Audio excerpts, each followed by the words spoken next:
सलामी, स्वागत करती हूँ आपका अपने चैनल जनता का फैसला न्यूज में। और अभी हम आपको लेकर आए हैं खुड़ा मुकंदपुर जिला गाजियाबाद और आपकी मुलाकात करवाने वाले हैं। अपने कार्य कर्तव्यों के दम पर पूरे राज्य स्तर से लेकर राष्ट्रीय स्तर तक अपनी छवि स्थापित करने वाले हमारे साथ में प्रेमचंद मौर्य जी जुड़ चुके हैं।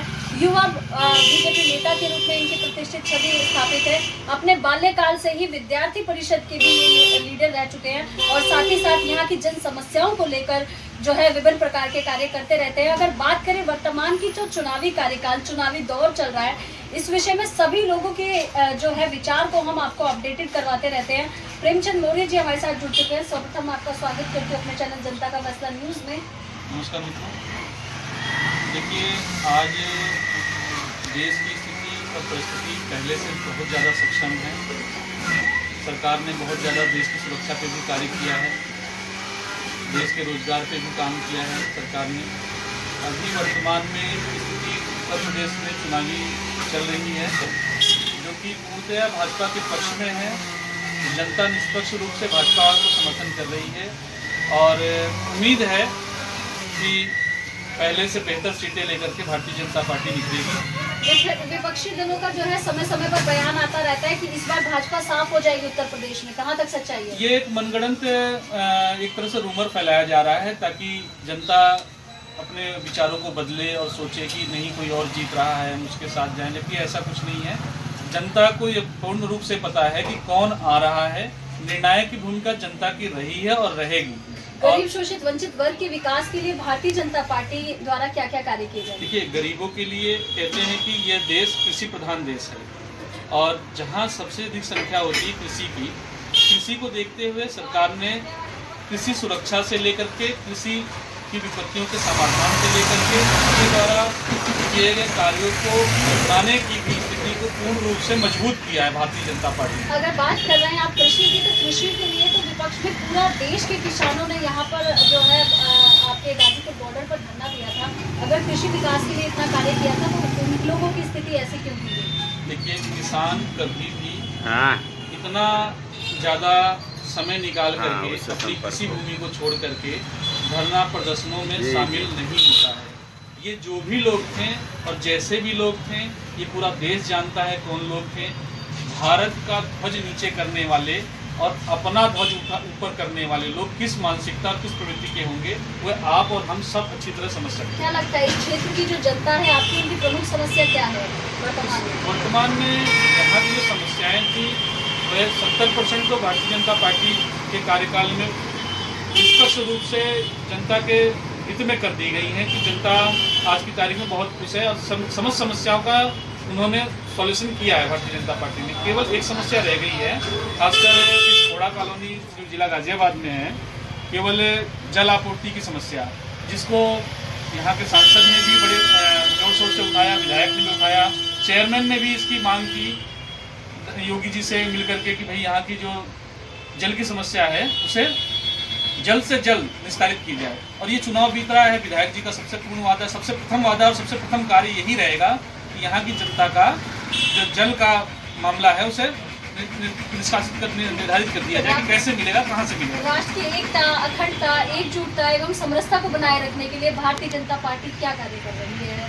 देखिए, किसी भी संगठन के लिए सर्वोपरि होता है कि उसके द्वारा किए गए काम किस प्रकार के हैं। भारतीय जनता पार्टी ने समरसता और संगठन दोनों ही देश के अंदर बनाया। जैसे कि उन्होंने जो योजनाएं चलाई, न किसी जाति, न किसी धर्म, न किसी व्यक्ति के लिए, वह केवल और केवल भारतीय नागरिकों के लिए, चाहे हिंदू हो, चाहे मुसलमान हो, चाहे सिख हो, चाहे ईसाई हो, चाहे पारसी हो, चाहे जैन हो, चाहे बौद्धिस्ट हो, किसी भी धर्म का व्यक्ति हो और किसी भी जाति का क्यों ना हो, तो सबके लिए पूर्ण रूप से दी उन्होंने और अब दे भी रहे हैं और आगे भी देंगे।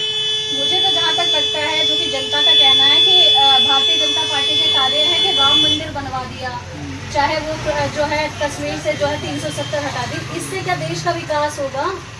देखिए, कोई भी सरकार अपनी मुद्दाएं लेके आती है। सरकार चुनाव में अपने घोषणा पत्र में मुद्दा देती है कि हम ये कार्य कर देंगे। भारतीय जनता पार्टी ने जितने मुद्दों पर वादा किया था वो सारे मुद्दे उन्होंने पूर्ण किए और आगे भी करेंगे। कानून का था जो अब तक कोई डिक्लेरेशन नहीं। देखिए, जनसंख्या नियंत्रण कानून, ये जनता, देखो जनता जनार्दन है, जनता चाहेगी तो इस पे भी वो कार्य करेंगे, लेकिन जन समर्थन मिलना चाहिए। जन समर्थन मिलता किस रूप से है? उनकी स्वीकृति किस रूप से होती है? उनके वोट से। अगर जनता पूर्ण रूप से वोट दे करके भारतीय जनता पार्टी को पुनः उत्तर प्रदेश में लाती है तो सेंट्रल की तो बात की बात है, सर्वप्रथम मैं ये चाहता हूँ उत्तर प्रदेश से ही ये लागू हो जाए। मेरा अंतिम प्रश्न है आपसे, देश की जनता, युवा, सुप्रतिष्ठित समाजसेवी वर्ग आपको हमारे चैनल के माध्यम से देख और सुन रहे हैं, उनके लिए क्या संदेश और क्या अपील करना चाहेंगे? देखिए, युवा सबसे पहले ये सोचता है कि मेरा भविष्य सुरक्षित है। कोई भी युवा जब पढ़ लिख करके आगे बढ़ता है, उसका शादी विवाह होता है, तो ये सोचता है कि मेरा भविष्य सुरक्षित रहे। वह जो कमाता है या जो इन्वेस्टमेंट करता है या अपनी नौकरी के लिए सोचता है, वो सोचता है कि मेरा भविष्य सुरक्षित रहे, मेरा परिवार सुरक्षित रहे। और सुरक्षा तब होगी जब राष्ट्र सुरक्षित रहेगा तो हम सुरक्षित रहेंगे। और युवा इस चीज़ को भलीभांति समझ सकते हैं कि जब कोई राष्ट्र सुरक्षित होता है उसमें तरह तरह के इन्वेस्टर्स आते हैं, तरह तरह के उद्योग लगते हैं। उद्योग और इन्वेस्टर्स आएंगे भारत के अंदर, तभी जा करके यहाँ का रोजगार बढ़ेगा। जैसे पूर्वांचल के अंदर उत्तर प्रदेश में जो योगी सरकार आई तो पूर्वांचल के अंदर कई कंपनियां आई, जिसमें भारत की दुग्ध उद्योग को लेकर के अमूल कंपनी बनारस में लगी। अब बनारस में अमूल कंपनी लगी, लेकिन कब लगी, किसकी सरकार में लगी, ये युवा अच्छी तरह समझ रहे हैं और युवा समर्थन देंगे और देंगे भी। और सबसे बड़ी बात है, ये युवाओं की संख्या सबसे ज़्यादा किसकी है? कृषि परिवार वाले युवा सबसे ज़्यादा आते हैं कृषि परिवार से। तो जो कृषि से जुड़े हुए लोगों की इनकम ऑफ सोर्स मजबूत बनेगी, तब जा करके युवा भी सोचेगा कि हाँ जी, मुझे मेरे फैमिली को ये इनकम मिल रही है और आगे मैं उस कार्य को आगे बढ़ाता हूँ तो मेरी भी इनकम मजबूत रहेगी और मेरा भविष्य भी सुरक्षित रहेगा। तो आगे आने वाले टाइम पे आप देखिएगा, उत्तर प्रदेश में पूर्वांचल जैसे पिछड़े क्षेत्र को भी जब बीजेपी ने नज़रअंदाज नहीं किया तो पूरे देश को कैसे कर देगी। पूर्वांचल में अभी आप एक चीज़ देखिएगा, पूरे उत्तर प्रदेश में सबसे ज़्यादा शिक्षित जिला जो है वो जौनपुर है। उसकी अपनी पर्सनल यूनिवर्सिटी भी है, जौनपुर की पूर्वांचल यूनिवर्सिटी जो है। और पूर्वांचल में सबसे ज़्यादा आईएएस और पीसीएस भी ऐसे गांव मिल जाएंगे जिसमें 70% तो पीसीएस अधिकारी, आईएएस अधिकारी हैं। और जौनपुर ने देश को बहुत कुछ दिया, लेकिन जौनपुर तब भी पिछड़ा रहा सारी सरकारों में, और इतने अधिकारी होने के बावजूद भी वहाँ इन्वेस्टर्स नहीं पहुँचे। इसके पीछे सबसे बड़ा कारण क्या रहा? असुरक्षा। आज कहा जाता है कि योगी जी कहते हैं ठोक देंगे। अरे भैया, एक चीज बताइए आप मुझे, गुंडों को ठोकने में और ये कहने में शर्म का है कि ठोक देंगे? एक गरीब आदमी बेचारा रोड पे चलता, उसे कह दिया गया ठोक देंगे तो किसी ने नहीं देखा, और गुंडे और बदमाशों को कह दिया गया ठोक देंगे तो बड़े अपशब्द हो गई है। ऐसे कैसे मानेंगे हम?